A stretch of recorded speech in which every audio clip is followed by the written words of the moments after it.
သုံးချနဂရဗေဒပညာရှင်ဆရာရန်နိုင်ကျော် TikTok အကောင့်နဲ့ Facebook အကောင့်ကနေပြန်လည်ကြိုဆိုလိုက်ပါတယ်မိတ်ဆွေများအားလုံး2026ခုနှစ်မှာစိတ်ချမ်းသာခြင်းကိုယ်ကျန်းမာခြင်းနဲ့ပြည့်စုံကြပါစေကြောင်းဆုမွန်ကောင်းတောင်းပေးလိုက်ပါတယ်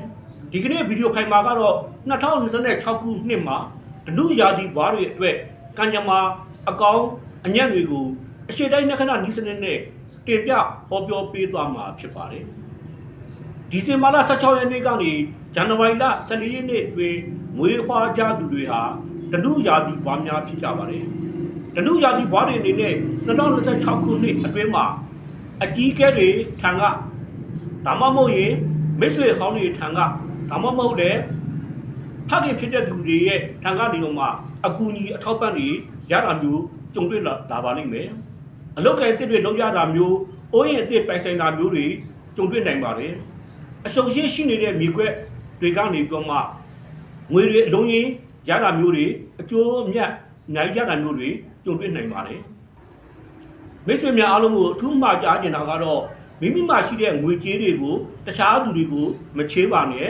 ဆုံးရှုံးတတ်ပါတယ်သူများအတွက်ကိုအာမခံပြီးတော့မှငွေချေးပေးတာမျိုးမလုပ်ပါနဲ့စိုက်ပြီးတော့ရောရတာမျိုးစိုက်ပြီးတော့ပေးရတာမျိုးတက်တာမျိုးတွေကြုံတွေ့နိုင်ပါတယ်အဲ့ဒီချက်ကိုတော့ဆရာကအထူးပဲမှာကြားနေပါတယ်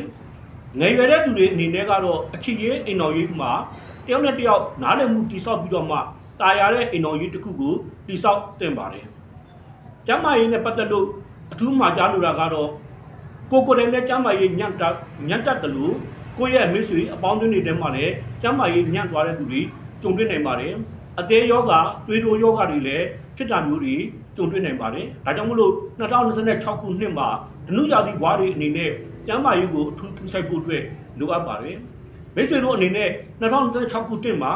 မိမိရဲ့စီးပွားရေးလူမှုရေးကျန်းမာရေးအခြေရေးအိမ်တော်ရေးကိစ္စတွေပါဝင်ပေါ့နော်တခြားကိစ္စတွေအားလုံးကိုတိကျကျနဲ့သိနေဆိုရင်တော့ဆရာရဲ့ဖုန်းနံပါတ်4255264ကိုဆက်သွယ်ပြီးတော့ဖြစ်စီဘိုင်ဘာကပဲဖြစ်စီ Messenger ကပဲဖြစ်စီဆက်သွယ်ပြီးတော့မှမေးမြန်းနိုင်ပါတယ်မိတ်ဆွေများအားလုံး2026ခုနှစ်သစ်မင်္ဂလာအခါသမယမှာစသရရအစဉ်ပြေကြပါစေလို့ဆုမွန်ကောင်းတောင်းပေးလိုက်ပါတယ်